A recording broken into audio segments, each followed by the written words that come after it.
Deməli, bugünkü mövzumuz olacaq bizim quantifiers bölməsi. Quantifiers bölməsi bizə isimlərə əsasən aiddir. Yəni isimlərin önündə işlənir, sayılmayan isimlərin qaydada keçəndə demişdik ki, sayılmayan isimlər qarşısına rəqəm ala bilməz, amma onlara sayını göstərmək üçün biz quantifierslərdən istifadə edə bilərik. Yəni kəmiyyət bildirən sözlərdən və digər isimlərə də aiddir. Yəni cəm isimlərə və s. Mövzumuza başlayaq. Deməli, quantifiers bölməsi əvəzlik bölməsi ilə qarışıqdır. Ona görə də elə ilk qeyri-müəyyən əvəzliklərimiz olan samdan başlayırıq. Deməli, samın Azərbaycan dilinə tərcüməsi bəzi və bir neçə deməkdir. Samın işləmə qaydası nədir? Sam təsdiq cümlələrində işlənər, sual cümlələrində isə əksəriyyətində işlənir. Deməli, samın digər işləmə qaydası odur ki, sam özündən sonra isimləri ya cəmdə istəyir, ya da ki, sayılmayan isimlərdən işlənəcək. Məsəl üçün, mən deyəcəyəm ki, some girls və yaxud da, məsəl üçün, some advice. We can say like that. Belə bir formada deyə bilərik, amma heç bir halda biz some girl deyə bilmərik. Niyə? Çünki qaydaya əsasən dedik ki, isimləri ya cəmdə istəyəcək, ya da sayılmayan. Bundan əlavə dedik ki, some bəzi sual cümlələrində işlənir. Həmin sual cümlələri nədir? Mədəni surətdə bir şeyləri xahiş eləyəndə. Konkret olaraq 3 cümlədə, 4 cümlədə işlənir deyə bilmərik, amma nümunə olaraq 3 cümlə verə bilərik. Məsəl üçün, onlardan biri would you like some? İstərdinmi bəzi nə isə? İkincisi, məsəl üçün, do you want? Bəzi qayda kitablarında bu cümlələrin ikisi var, bəzilərdən biri var, bəzilərində üçü var. İndi baxaq. Do you want some deyə bilərik. Sonra can I have some və sair formada deyə bilərik. Sonra bəzi müəllimlərimiz belə bir ifadə işlədirlər, deyirlər ki, some inkar cümlələrində işlənməz. Bu yanlış bir cümlədir. Some inkar cümlələrində işlənər, amma inkardan öncə, inkardan əvvəl işlənə bilməz. Məsələn, deyirəm ki, bax belə bir ifadə işlədirik. Gəlin birincisi nəyə baxaq? İnkar sözlərimiz hansılardır? İnkar sözlərimiz no'dur, inkarlar notdur, inkar neverdir, inkar indi yadımızda qalanlar deyəcək. Neither'dir, inkar none'dır, inkar. Sonra nə vardı bizdə? Hardly var idi. Yes. Və s. Bunlar və yaxud da məsələn neither'ını qeyd elədik. Bunlar bizim və yaxud da məsəl üçün nor'dur. Bunlar bizim inkar sözlərimizdir. Və biz dedik ki, biz cümlələrdə bunlardan sonra samı işlədə bilmərik. Amma bunlardan əvvəl biz cümlədə mübtəda rolunda, yəni samdan sonra hər hansı bir isim gəlib və bu bizdə mübtəda rolunda çıxış eləyirsə, o zaman biz bunu işlədə bilərik, okeydir. Məsələn, deyirəm ki, some boys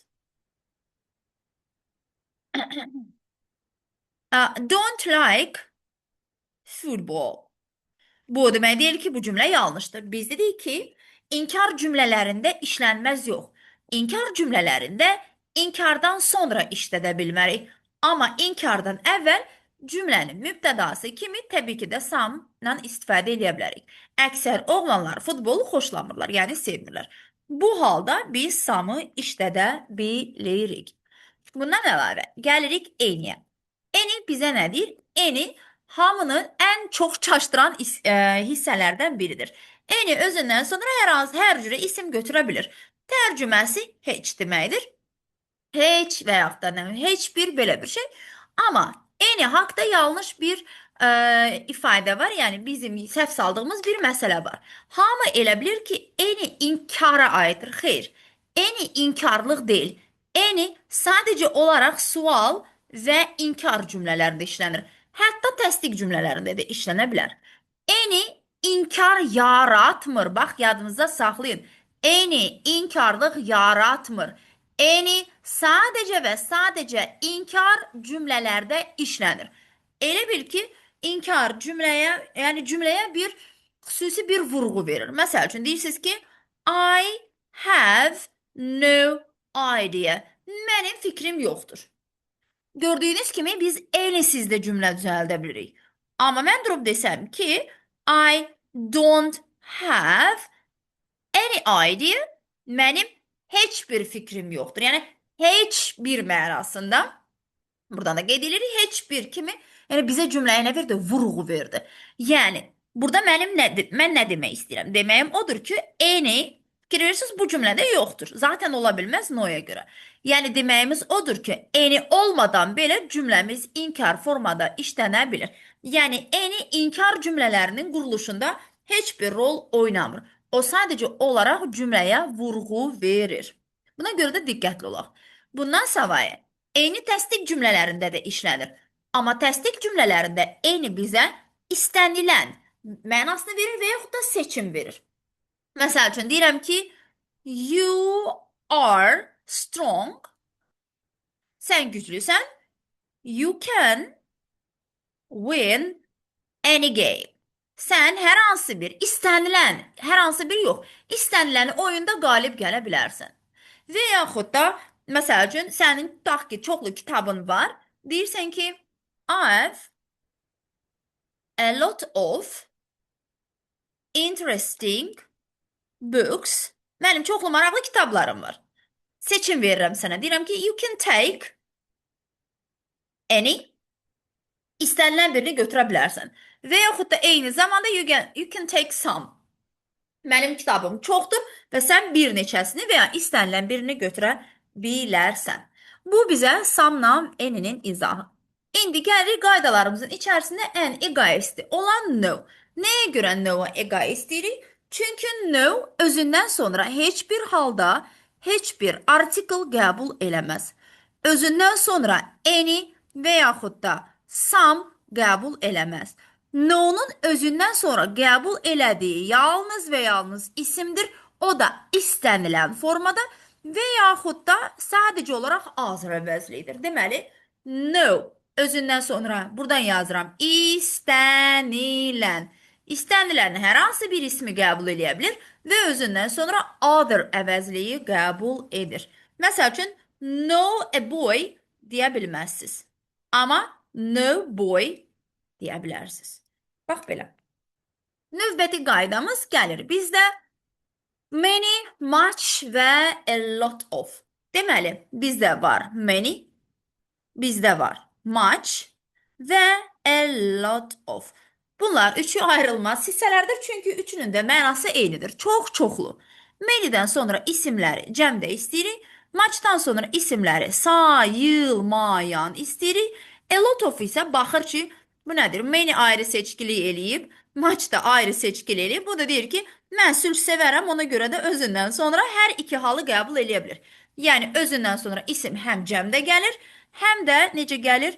Sayılmayan. Məsəl üçün, deyə bilərəm ki, many toys, much time. Amma a lot of hər ikisini də götürə bilir. Yəni biz a lot of toys da deyə bilərik, a lot of time da deyə bilərik. Yəni hər ikisi də doğrudur. İndi many ilə much'ı qoyduq bir kənara. Gəlirik a lot of-a. Niyə? Çünki mən illərdir yorulmuşam deməkdən bir də təkrarlayıram, dəfələrlə təkrarlayıram. Artıq bəziləriniz 11-ci sinifsiz, imtahanlarınıza az qalıb, bəziləriniz 9-suz, yenə də imtahanlarınıza az qalıb, amma 10-11-də irəlidə var. Diqqətli olun. Diqqət yetirəcəyimiz məsələ nədir? Baxın. A lot of, uşaqlar, a lot of inkar və sual cümlələrində işlənməz. Ona görə də istəyir danışıqda, istəyir gündəlik ifadələrdə, istəyir essələrinizdə çalışın təsdiq cümlələrinizdə a lot of-dan istifadə edin. Ümumiyyətlə yadda saxlayın.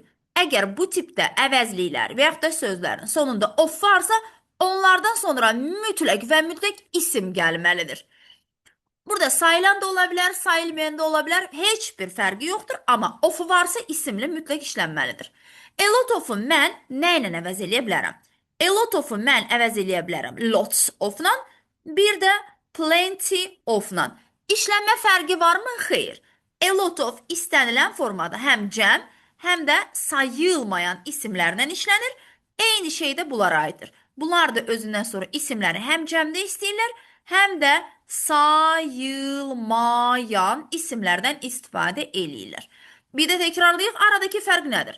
Burada a lot of var, Burada olmadığına görə sadəcə olaraq lots of var və plenty. Burada biraz qarışıq məsələdir. Niyə? Çünki şagirdlər a lot of-un əvəz edicisi kimi və ya sinonimi kimi olduğu üçün elə bilirlər ki, burada da olmalıdır. Olmamalıdır. Plenty heç vaxt qəbul etməz. İndi a lot of-un səhv salındığı bir məqam var. Bu da bizdə a lot-dur. A lot da çox deməkdir. Amma fikir verirsinizsə, burada of-u yoxdur. Biz bayaqları nə dedik? Dedik ki, of varsa özündən sonra isim istəyir.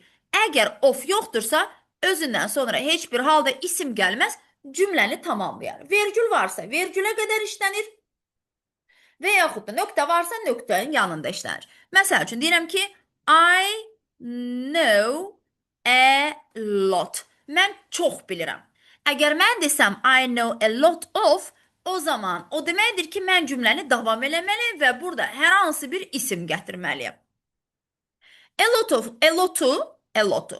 Biz nə ilə əvəz eləyə bilərik cümlələrdə, sonlarda? Biz a lotu muchla da əvəz eləyə bilərik. I know a lot, I know much. Hər ikisini də işlətmək mümkündür. Belə. Davam eləyirik. Sual çıxa bilər ki, müəllimə, bəs mən mainini necə yaza bilərəm? Çalışın, bayaqları dediyim kimi, a lot of-u təsdiq cümlələrində işlədin.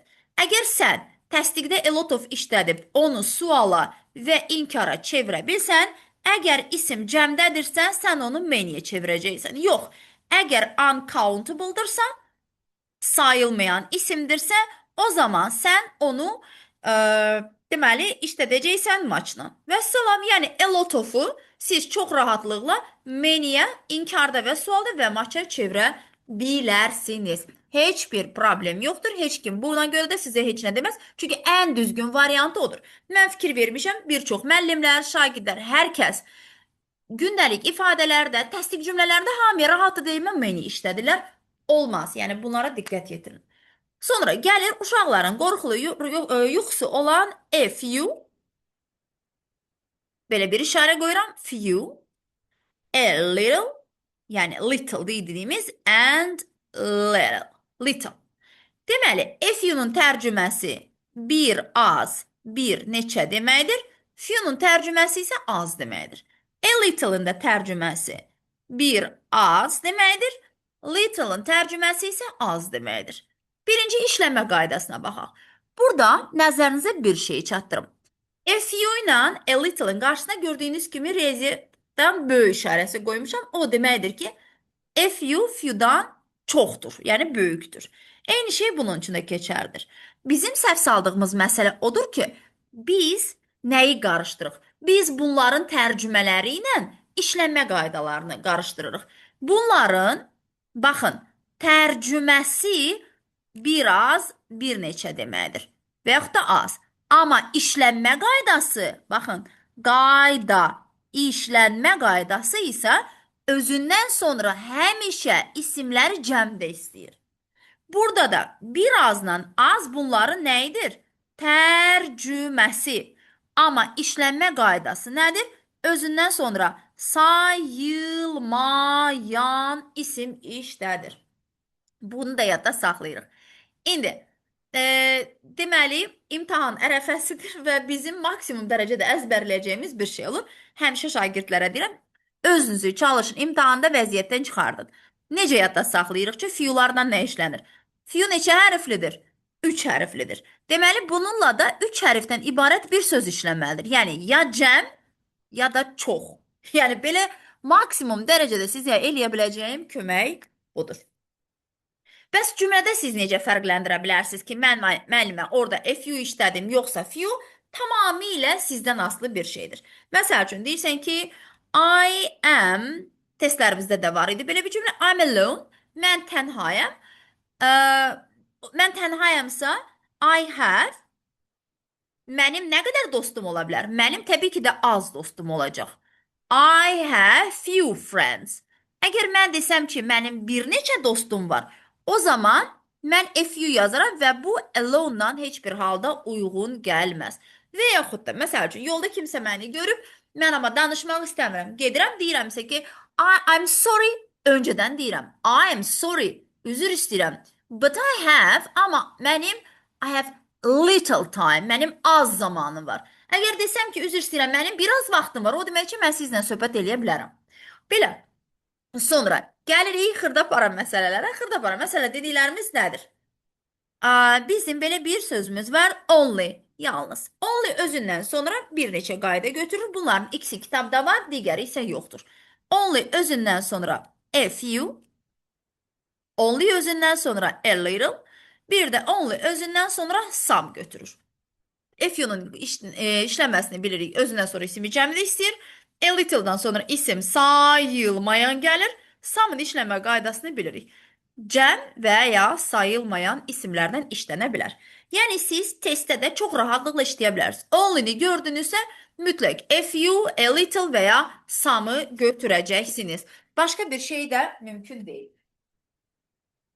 Sonra digər xırda məsələlərimiz nədir? Xırda məsələlər olmur əslində. Sadəcə olaraq, yəni sizin diqqət yetirəcəyiniz məsələdir. Məsəl üçün bizə verib very, yadımızda saxlayın, very-dən sonra heç vaxt biz artikel götürə bilmərik. Biz very a good, məsəl üçün girl deyə bilmərəm. Mən deyə bilərəm a very good girl. Çox yaxşı qız. Bax, bunlara da xüsusi olaraq diqqət yetirməlisiniz. Quantifiers bölməsində biz hər dəfəsində ayırırıq, bir yerdə başa salmırıq, amma video izahlarda bir yerdə başa sala biləcəyim digər bir quantifiers bölməsinə aid bir qaydamız var. Bu da bizdə so və suchdır. İmtahanlara çox düşmürlər, sınaqlara düşür, amma ola bilsin ki, yenə də imtahanlara düşər, burada diqqətli oluruq. So və such hər ikisinin də tərcüməsi elə və ya belə deməkdir. Amma işləmə qaydaları var, çox rahat qaydadır. Çox. Ona görə də diqqətlə qulaq asırıq. Deməli, tək-tək izah eləyəcəm, sonra ümumi artıq ikisini də bir yerdə belə deyək də ayrı-ayrılıqda izahlarını verib müqayisə eləyəcəyik. Deməli, so özündən sonra heç bir halda uşaqlar artikel qəbul eləməz. Mümkün deyil. So öz cərgəsində isim götürməz. So'nun işlənmə qaydası nədir? So özündən sonra sifət götürə bilər, so özündən sonra zərf götürə bilər. Məsələn, siz belə bir qayda görə bilməzsiniz. So nice lady. Belə gözəl qadın, xanım deyə bilmərəm mən. Niyə? Çünki biz dedik ki, so öz cərgəsində isim götürməz. Siz deyə bilərsiniz so nice və yaxud da so nicely deyə bilərsiniz. Amma heç bir halda sifətdən sonra isim götürə bilməz. Deyirik, amma təbii ki də ingilisində istisna hallarımız da vardır. So'nun özündən sonra isimlə işlənməsi üçün mütləq bizim ara düzəldənlərimiz olmalıdır. Elə bil ki, iki dostlar so ilə isimlər bir-birindən küsüblər, amma barışmaq istəyirlər. Barışmaq üçün mütləq araya biz nəsə salmalıyıq. Yəni, üçüncü bir dostumuzu, bunlar da bizdə quantifiers'dir. Yəni, many, much, fikir verin. Few, a few yox ha. Bir də little. Deməli, buradan da e'ləri yığışdırırıq. Deməli, mən so'nun isimlə işlənməsi üçün so many, sonra isim götürməliyəm. So much, sonra isim. So few, sonra isim. So little, sonra isim götürməliyəm. Bura diqqət yetiririk. Məsəl üçün, bayaqları dediyimiz nümunəyə baxırıq. Məsəl üçün, mən so nice girl deyə bilmərəm. Amma belə deyə bilərəm. So many nice girls. Yes. Bax, belə deyə bilərəm. Deyirəm ki, məsəl üçün, so good advice. Belə yaxşı məsləhət deyə bilmərəm. Çünki so cərgəsində elə belə isim götürməz. Amma deyə bilərəm ki, so much good advice. Bax, bu doğrudur. Bunu götürə bilərəm. Bu okeydir. Bax, burada da biraz diqqətli olmaq lazımdır. İndi gəlirik saçlara. Saçın işi nədir? Saçın işi nədən ibarətdir? Saçın da Azərbaycan dilinin tərcüməsi elə belə deməkdir. Amma elə bil ki, so'nun əksidir. So nə işlətmirsə, saç onun əvəzini işlədir. Yəni, saç özündən sonra e və ən artiklı götürər. Saç özündən sonra öz cərgəsində isim götürər. So özünə many, few, little, much'ı götürdüyünə görə saça bircə dənə nə qalır?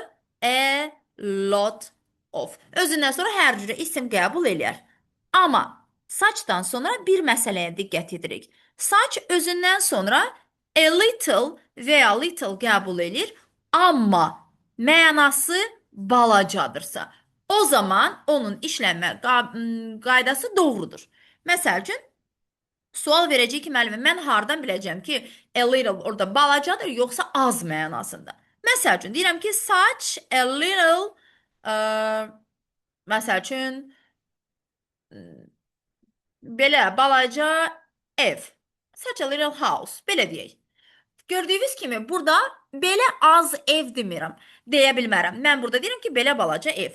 Yox, əgər mən qayıdıb desəm ki, ə, so little time, artıq burada belə az zaman. Gördüyünüz kimi bunun tərcüməsi nə oldu? Az. Üzr istəyirəm. Such olmalıydı burada. Such little time.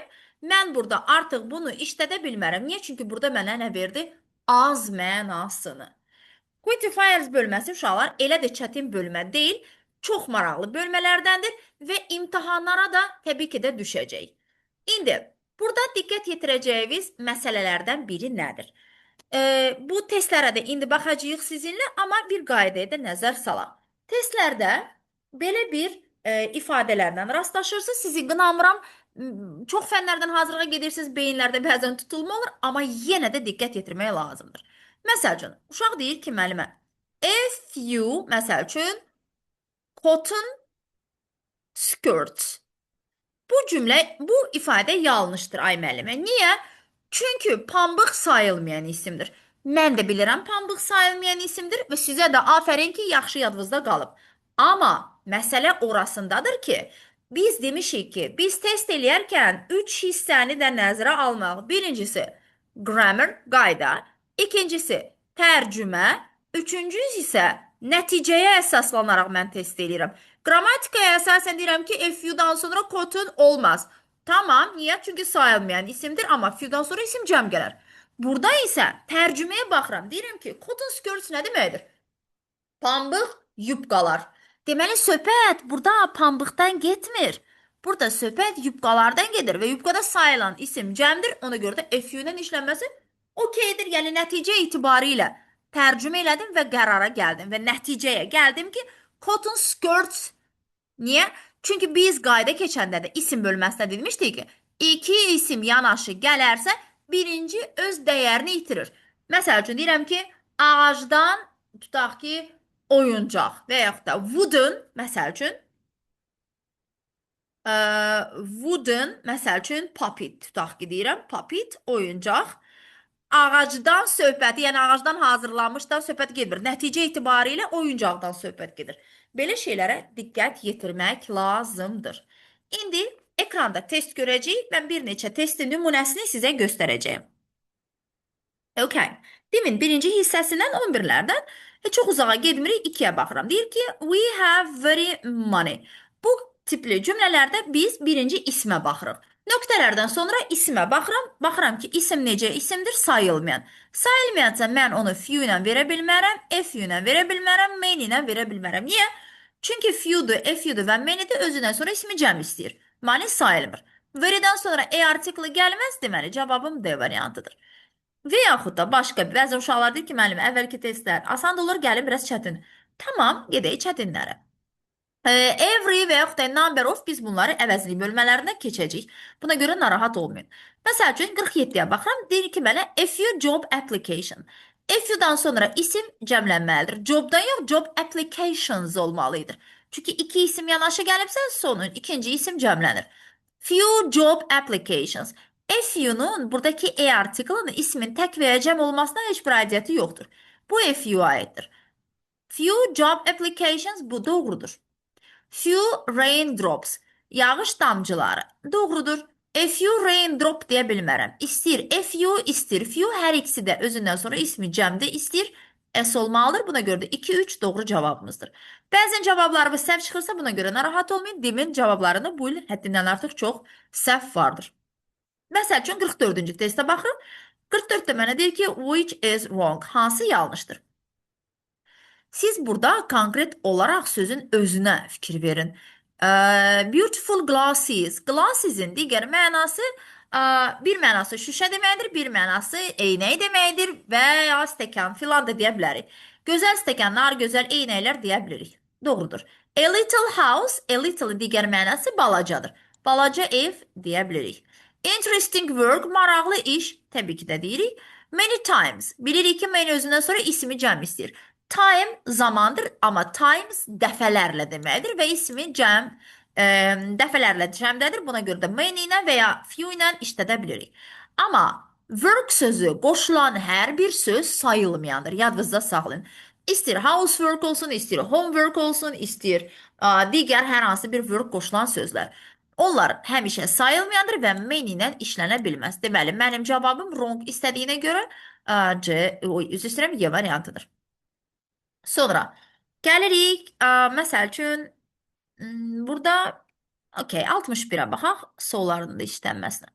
Deməli, you can be offered kinds of meat. Baxıram, kinds növdür, cəmdədir. So öz cərgəsinə ismi yalnız quantifiers'ə götürər. So many deməli doğrudur. Götürürəm. Only a few kinds deyə bilərəm. Baxaq görək, ümumiyyətlə mən tərcüməyə də əsaslanır. Deməli, kinds cəmdədir. Deməli, mən onu balaca ət növləri deyə bilmirəm, çıxardıram. Kinds cəmdədir, maçla işlədə bilmərəm. Yəni, çıxdaş eləsəniz belə çıxartsaz, əslində çıxdaş deyil də beyin işlədirsiniz. 100%, 2 və 4, 2 və 4 bizim cavablarımıza yoxdur. 1, 3, 5 doğrudur. Biz zaten doğru götürmüşdük.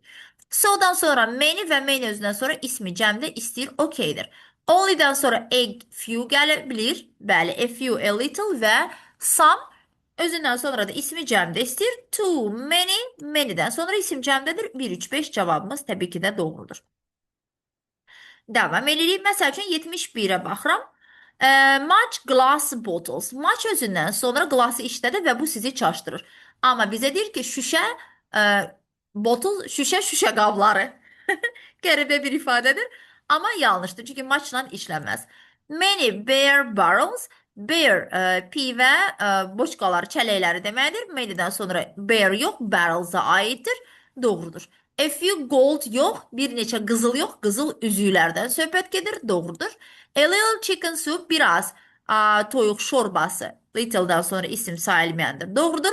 Several vegetables, several özündən sonra isimləri cəmdə istəyir, deməli burada salads olmalıdır. Buna görə də cavabımız 2, 3, 4 varmı? Bəli, var. Sonra sollardan da bir dənəsini izah eləyim, sizi də çox yormayım. Okey, bu illəri deməli beləncə e, açıq suallar düşüb, amma abituriyent jurnalında açıq sual vermədilər 11-lərə. Okey, health problem, sağlamlıq problemləri. Maçla işlədə bilmərəm, çünki söhbət problemlərdən gedir. Little-la balaca sağlamlıq problemləri deyə bilmərik. A little da deyə bilmərik. 1 doğrudur, 3 doğrudur və 5 bizim doğru cavabımızdır. Çoxlu sağlamlıq problemləri, az sağlamlıq və bir az deyə bilərik. Və yox da məsələn 127-yə baxırıq, tərcümə önəmlidir. Fortunately, xoşbəxtlikdən I have still got money. Yenə money gəlib bizə. Yenə də money sayılmayan isimdir. Many-ni çıxardıram, few-nu çıxardıram. A lot-dan sonra isim gəlməz, çünki of-u yoxdur. Qalıram D ilə C-nin arasında. C-də biraz deməkdir. D-də isə little, az deməkdir. Deyir ki, xoşbəxtlikdən mənim hələ də biraz pulum qalıb. Deməli, cavabımız C variantıdır. Belə. Bu sizin testiniz. İnşallah ki, hər biriniz bu il 11-ci siniflər istəyir mənlə hazırlaşan, istəyir fərq etməz. Yəni, bütün 11-də təhsil alanlar, abituriyentlər hamısı bizim şagirdlərimizdir. Hər birinizin uğuruna sevinirik. Hər birinizə uğurlar arzulayırıq. İnşallah ki, səhifələrdən ya şəxsən özümə müəllimə qəbul oldum sevincini bölüşəsiz. Biz də sizinlə bərabər sevinək. Hər birinizə uğurlar arzulayıram. Sağ olun.